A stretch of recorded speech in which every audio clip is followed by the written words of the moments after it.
ജാനുവരിയിൽ നടന്ന നെറ്റ് എക്സാമിന്റെ റിസൾട്ട് വന്നു.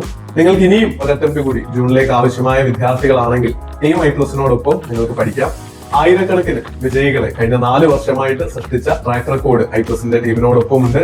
വിദ്യാർത്ഥികളുടെ കഠിനാധ്വാനത്തോടൊപ്പം സ്മാർട്ടായിട്ടുള്ള സ്ട്രാറ്റജികളിലൂടെ കൃത്യമായിട്ടുള്ള വീഡിയോ ക്ലാസ്സുകളും നിങ്ങൾക്ക് ഫീഡ്ബാക്ക് നൽകാനുള്ള മെക്കാനിസവും മോട്ടിവേഷനും ഗൈഡൻസും നോട്ടുകളും 10,000-കണക്കിന് ചോദ്യങ്ങൾ വിത്ത് എക്സ്പ്ലനേഷൻ പ്രാക്ടീസ് ചെയ്യാനുള്ള അവസരമൊക്കെ ഐപ്ലസിനോടൊപ്പം ലഭിക്കുന്നുണ്ട്. അത് മാത്രമല്ല നിങ്ങൾക്ക് ഓഫ്ലൈനായിട്ട് എറണാകുളത്ത് ഫ്രീ ആയിട്ട് ഒരു സെഷൻ കൂടി ഐപ്ലസ് ക്രമീകരിക്കുകയാണ്. തീയതി അറിയിക്കാം. ഇൻട്രസ്റ്റഡ് ആയിട്ടുള്ളവർക്ക് ഫോം ഫില്ല് ചെയ്യാം, ഐപ്ലസിനെ കോൺടാക്ട് ചെയ്യാം. ഒരു QR കോഡ് ഈ വീഡിയോയോടൊപ്പം ചേർക്കാം. ആ ഫോം ഫില്ല് ചെയ്ത് കഴിഞ്ഞാൽ നിങ്ങൾക്ക് ഗൈഡൻസ് ഓഫ്ലൈൻ ആയിട്ട് ഐപ്ലസിന്റെ ടീം നൽകുന്നതായിരിക്കും. അതോടൊപ്പം JRF നെറ്റ് വിജയികളോട് ഇന്ററാക്ട് ചെയ്യാനുള്ള അവസരവും എറണാകുളത്ത് ഒരുക്കുന്നതായിരിക്കും. പാലാരിവട്ടം മെട്രോ സ്റ്റേഷൻ അടുത്ത് തന്നെയാണ് ലൊക്കേഷൻ. ട്രാവലിംഗ് ഒന്നും ബുദ്ധിമുട്ടുണ്ടാവില്ല. അപ്പോൾ നന്നായിട്ട് പഠിക്കാൻ ഒരു തീരുമാനമെടുത്ത് നമുക്ക് ഒരുമിച്ച് മുന്നേറാം. Thank you.